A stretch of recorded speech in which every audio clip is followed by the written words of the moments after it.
রোজকার গরম ভাতের পাতে যদি একটু তেতো থাকে, খাওয়া যেমন শরীরের পক্ষে ভালো আর খেতেও ভালো লাগে, তবে প্রতিদিন এক ধরনের তেতো তরকারি খেতে তো আর ভালো লাগে না। তাই মাঝে মধ্যে আমি দুধ উচ্ছে রান্না করি। তবে দুধ উচ্ছের মধ্যে কিছুটা হলেও সবজি দিই, তাতে সবজিটাও খাওয়া হয়ে যায়। যেমন আজকে নিয়েছি এক টুকরো পেঁপে, একটা মিডিয়াম সাইজের আলু আর একটা মিডিয়াম সাইজের বেগুন, তবে বেগুনটা অর্ধেক দেবো, আর একটা বড় সাইজের করলা। আপনারা চাইলে উচ্ছেও নিতে পারেন, আমার কাছে করলা ছিল তাই করলাটা দিয়েই আজকে রান্না করছি। সব সবজিগুলো লম্বা লম্বা করে কেটে নেব। পেঁপেগুলোও লম্বা করে কেটে নিচ্ছি, পেঁপের ভেতরের অংশটা কেটে বাদ দিচ্ছি। এবার করলাটা কাটছি, যেহেতু বড় তাই দু অর্ধেক করে কেটে নিচ্ছি। শুধু শুধু এরকম দুধ উচ্ছে খেতে ভালো লাগে না। যদি কারোর বাড়িতে সবজি না থাকে, মানে পেঁপে বেগুন না থাকে, সেক্ষেত্রে উচ্ছে আর আলু দিয়েও এই রান্নাটা করতে পারেন। আগে থেকেই সর্ষের তেল গরম করতে বসিয়ে দিয়েছিলাম, তেল গরম হয়ে গেছে, উচ্ছেগুলো দিয়ে দিলাম। উচ্ছেগুলো দিয়ে মিডিয়াম আঁচে 3 থেকে 4 মিনিট মতো ভেজে নেব।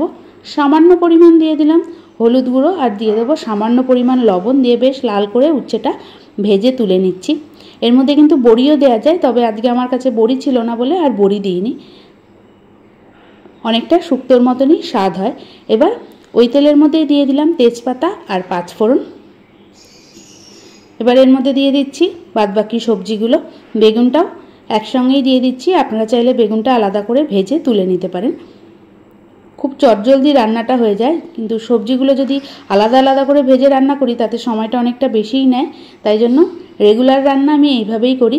এবার মশলা তৈরি করে নিচ্ছি। তার জন্য দিয়ে দিলাম 2 চামচ সাদা সর্ষে, রাঁধুনি, আর দিয়ে দিলাম 1 টুকরো আদা। অল্প পরিমাণ জল দিয়ে বেটে নিলাম। এদিকে সবজিগুলো লাল করে ভাজা হয়ে গেছে। এবার যেই মশলাটা বেটে রাখলাম সেই মশলা অর্ধেকটা দিলাম, পুরোপুরি দিইনি। মশলাটা দিয়ে বেশ খানিকক্ষণ মতো কষিয়ে এর মধ্যে দিয়ে দিলাম হাফ কাপ মতো দুধটা দিয়ে এবার ভালো করে ফুটিয়ে স্বাদ অনুযায়ী লবণ দিয়ে দিলাম। তারপরে ভালো করে মিশিয়ে গ্যাস সিম করে ঢাকনা দিয়ে ঢেকে 3 থেকে 4 মিনিট মতো রান্না করছি। 3 থেকে 4 মিনিট পর ঢাকনাটা তুলে নিলাম। এবার এর মধ্যে দিয়ে দিলাম ভেজে রাখা উচ্ছেগুলো দিয়ে খুব ভালো করে সবজির সঙ্গে মিশিয়ে আবারও 2 থেকে 3 মিনিট মতো ঢেকে রান্না করছি, যাতে সবজিগুলো খুব ভালো করে সিদ্ধ হয়ে যায়। সবজিগুলো ভালো করে সিদ্ধ হয়ে গেছে। এবার বাদবাকি দুধটা দিয়ে দিলাম। যে যেমন ঝোল খেতে পছন্দ করেন সেই অনুযায়ী দুধটা কম বেশি করে নেবেন। আর যেই মশলাটা ছিল অর্ধেক মশলা, সেই মশলাটাও দিয়ে দিলাম। দিয়ে খুব ভালো করে ফুটিয়ে নিচ্ছি। দিয়ে দিলাম স্বাদ অনুযায়ী চিনিটা দিয়ে আবারও বেশ খানিকক্ষণ মতো নাড়াচাড়া করে 1 থেকে 1.5 মিনিট মতো ফুটিয়ে নেব। আস্তে আস্তে ঝোলটা গাঢ় হতে শুরু করে দিয়েছে। এবার এর মধ্যে দিয়ে দেবো 1 চামচ ঘিটা দিয়ে 1 মিনিট মতো মিডিয়াম আঁচে রান্না করছি, যতক্ষণ না ঘিটা পুরোপুরি গলছে। আস্তে আস্তে ঘিটা গলতে শুরু করে দিয়েছে। এবার কিছুক্ষণ রান্না করে আমি গ্যাস বন্ধ করে দিচ্ছি। খুব সুন্দর কিন্তু একটা গন্ধ বার হয়েছে। তাহলে তৈরি হয়ে গেল দুধ উচ্ছে। আশা করছি রেসিপিটা আপনাদের ভালো লাগলো। দেখা হবে অন্য কোনো নতুন রান্না নিয়ে।